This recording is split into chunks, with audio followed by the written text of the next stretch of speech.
નમસ્કાર મિત્રો, આજે જોબ કાર્ડ વિશેની તમામ માહિતી આપવાની છે, તો વિડીયો અંત સુધી જોજો જેથી તમને તમામ માહિતી આવે. અને વિડીયો ગમે તો વિડીયોને લાઇક, શેર અને સબસ્ક્રાઈબ કરજો જેથી આવા ઓનલાઈનને લગતા વિડીયો તમારા સુધી પહોંચી શકે. તો ઘણા મિત્રોને પ્રશ્ન છે કે જોબ કાર્ડ શું છે અને કેવું આવે અને એ કઈ રીતે કઢાવવું, તો એની તમામ માહિતી સરળ ભાષામાં આપવાની છે.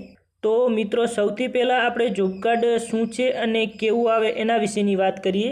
તો મિત્રો, જોબ કાર્ડ એ એક આધાર કાર્ડ જેવું કાર્ડ આવે છે, પણ મિત્રો એ આપણે આધાર કાર્ડની જેમ એને બનાવવાની કોઈ જરૂર પડતી નથી કે એને આપણે કાર્ડ બનાવીને સાથે રાખવું જોઈએ, એવી કોઈ જરૂર પડતી નથી મિત્રો. ખાલી જોબ કાર્ડના નંબરની આપણે જરૂર પડે છે. જોબ કાર્ડનો નંબર આપણે જે સરકારી આપણે મજૂરી કરી હોય તો એની અંદર આપણે જોબ કાર્ડનો નંબર આપવાનો રહેશે. તો એ જોબ કાર્ડનો નંબર આપણે આપીએ તો એ જોબ કાર્ડ દ્વારા આપણને જે સરકારી આપણે કામ કર્યું હોય તો એની મજૂરી મળે છે. અને મિત્રો, એક તમને માહિતી આપું કે જે આપણે લગભગ 5 વર્ષ પહેલાં જે આપણે ગામડાઓમાં તળાવ ખોદવાનું કામકાજ ચાલુ હતું, એમાં આપણે સોકડીઓ કહીએ એ ગાળવામાં આવતી. અને એ 5 વર્ષ પહેલાં આપણે દરેક ગામમાં તમને જો માહિતી હોય તો ચાલુ હતું. તો એની અંદર જે આપણા પાસેથી પાસબુક એટલે કે બેંકની ચોપડી અને આધાર કાર્ડ અને પાસપોર્ટ માગવામાં આવ્યા હતા. તો એ જેમની પાસે કોઈ મિત્રોએ જો આપ્યા હોય અને માહિતી હોય તો એ જોબ કાર્ડ બનાવવામાં આવ્યા હતા મિત્રો. તો એ જોબ કાર્ડ ઉપરથી જે આપણે જે કામ કર્યું હતું તળાવ ખોદવા માટેનું, એની મજૂરી આપણે ખાતામાં આવી હતી. તો એ મિત્રો જોબ કાર્ડ ઉપરથી આવી હતી. તો આપણે સરકારી કામ કોઈ પણ કરીએ તો એ આપણી મજૂરી જોબ કાર્ડ દ્વારા આપણને મળે છે.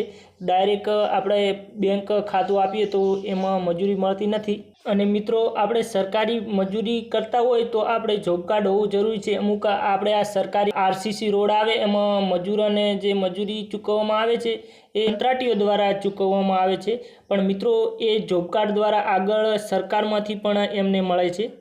તો એ રીતે જોબ કાર્ડમાં આપણે ફરજિયાત સરકારી મજૂરી માટે જોબ કાર્ડ જરૂરી છે. અને મિત્રો, આ મકાનમાં પણ આપણે ફોર્મ ભરવામાં જોબ કાર્ડની જરૂર પડે છે. તો મિત્રો, મકાનના આપણને 1,20,000 રૂપિયા મકાનની સહાય મળે છે. અને આ જોબ કાર્ડ દ્વારા મજૂરી તરીકે આપણને 17,000 થી 18,000 રૂપિયા ખાતામાં આવે છે. એ મજૂરી તરીકે આપણને સરકાર આપે છે. તો એ જે આપણે મકાનનું ફોર્મ ભરીએ એમાં જોબ કાર્ડની ફરજિયાત જરૂર પડે છે. તો આપણે એ જોબ કાર્ડ નંબર અંદર એન્ટર કરવાનો રહેશે મિત્રો. તો હવે તમને તમામ ખ્યાલ આવી ગયો હશે કે જોબ કાર્ડ શું છે, કેવું આવે અને એનો શું ઉપયોગ કરવામાં આવે છે. તો હવે મિત્રો, જોબ કાર્ડ કેવી રીતે બનાવવું એના વિશેની વાત કરીએ. તો મિત્રો, જોબ કાર્ડ કાઢવા માટે આપણે પંચાયત અથવા તો આપણા તાલુકાની અંદર મામલતદાર કચેરીની અંદર નરેગાની ઓફિસમાં જવાનું રહેશે મિત્રો. અને એની અંદર આપણે ડોક્યુમેન્ટ તરીકે આધાર કાર્ડ, પાસપોર્ટ અને બેંકની ચોપડી, આ 3 વસ્તુ લઈને જવાનું રહેશે. અને મિત્રો, હાલ આપણે ઓનલાઈન જોબ કાર્ડ આપણા ગુજરાતની અંદર કાઢી શકતા નથી.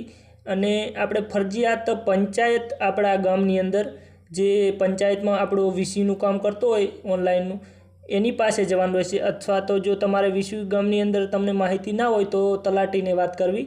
અને તાલુકાની અંદર મિત્રો, આપણે મામલતદાર કચેરીની અંદર એક નરેગાની ઓફિસ આવેલી હોય છે.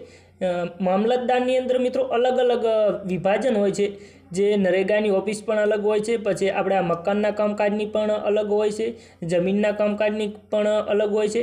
તો એ જ રીતે આપણે નરેગાની ઓફિસની અંદર જઈ અને આ જોબ કાર્ડ આપણે કઢાવી શકીએ છીએ મિત્રો. તો મિત્રો, એ રીતે આપણે જોબ કાર્ડ કઢાવી શકીએ છીએ. અને જોબ કાર્ડ તમારું બન્યું છે કે નથી બન્યું એ ચેક કઈ રીતે કરવું એની માહિતીનો વિડીયો આપણી ચેનલમાં છે.